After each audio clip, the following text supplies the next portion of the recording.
Assalamualaikum warahmatullahi wabarakatuh. Seperti apakah pepohonan di dalam surga? Diterangkan dalam kitab Daqaiqul Akhbar, tidak pernah kering dahan-dahannya dan daun-daunnya, tidak pernah berguguran dan tidak rusak buahnya.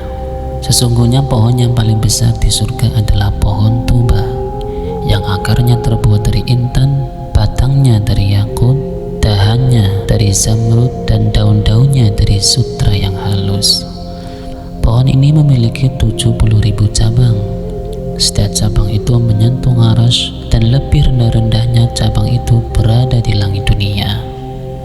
Tidak ada di dalam surga sebuah kamar, tidak ada sebuah kubah, dan tidak ada di bilik kecuali di dalamnya terdapat cabang pohon itu yang bisa mengayomi di atas surga. Pada pohon ini mengeluarkan buah-buahan menurut apa yang dikehendaki oleh hati. Bandingan dari pohon itu di dunia adalah matahari. Asalnya matahari berada di langit, tetapi sinarnya sampai ke segala tempat. Di riwayat lain dikatakan, sesungguhnya pohon-pohon di surga itu berasal dari perak, sedangkan daun-daunnya sebagian dari perak dan sebagian yang lain dari emas.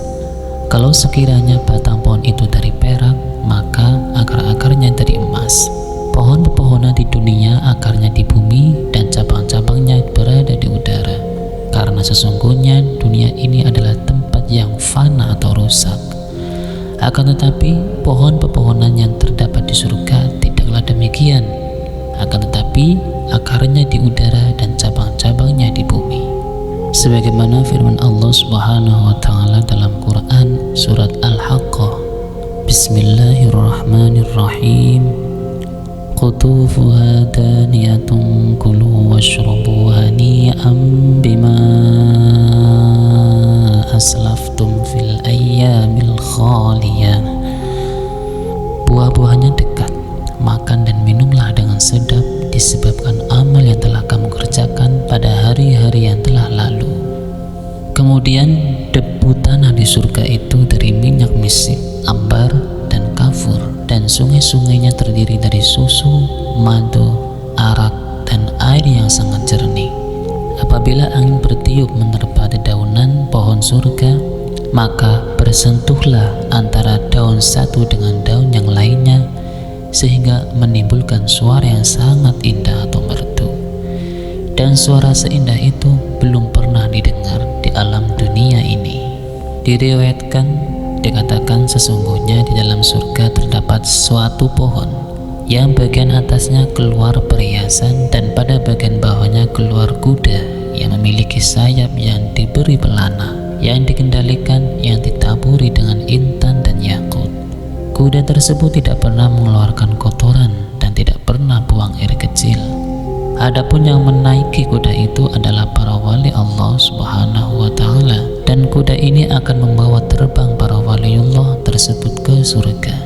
Lalu berkatalah orang yang berada di bawah mereka, "Ya Tuhanku, lantaran apa hamba-hambamu itu mencapai kemuliaan semacam ini?" Maka Allah Subhanahu wa taala menjawab kepada mereka, "Mereka itulah orang-orang yang mengerjakan sholat ketika kalian semua masih tidur. Mereka melakukan puasa sedangkan kalian tidak. Mereka berjihad membela agama Allah sedangkan kalian semua duduk di sisi istri kalian. Dan mereka bersedekah dengan harta mereka di jalan Allah sedangkan kalian semua bakhil atau kikir." Riwayat lain mengatakan, sesungguhnya di dalam surga itu terdapat sebuah pohon. Orang yang menaiki bisa berjalan di bawah naungannya selama 100 tahun, dan naungan itu tidak akan putus, sebagaimana firman Allah dalam surat Al-Waqiah, Bismillahirrahmanirrahim. Wa dhillim mamdudin wa ma'im maskub wa fakihatin katsiratin la maqtu'atin wa la mamnu'ah. Dan naungan yang terbentang luas, dan air yang tercurah, dan buah-buahan yang banyak, yang buah-buahannya tidak berhenti dan tidak terlarang mengambilnya. Selanjutnya diibaratkan waktu di dunia adalah waktu sebelum matahari terbit dan sudah terbenamnya matahari. sampai hilangnya mega dan gelap malam yang menutupi di dunia, maka sesungguhnya waktu itu adalah naungannya terbentang luas. Sebagaimana firman Allah dalam Quran surat Al-Furqan, Bismillahirrahmanirrahim. Alam tara ila rabbika kaifa maddadzil. Apakah kamu tidak memperhatikan penciptaan Tuhanmu, bagaimana dia memanjangkan bayang-bayang? Maksudnya adalah waktu sebelum terbitnya matahari dan sesudah terbenamnya sampai masuk waktu kegelapan malam. Diriwayatkan, apakah aku tidak pernah menceritakan kepadamu tentang waktu atau sa'ah, yaitu waktu yang serupa dengan waktu yang ada di surga. Dia adalah waktu di mana sebelum matahari terbit, bayang-bayangnya itu memanjang, rahmatnya saat itu merata, dan barokahnya saat itu banyak. Wallahu a'lam bishawab.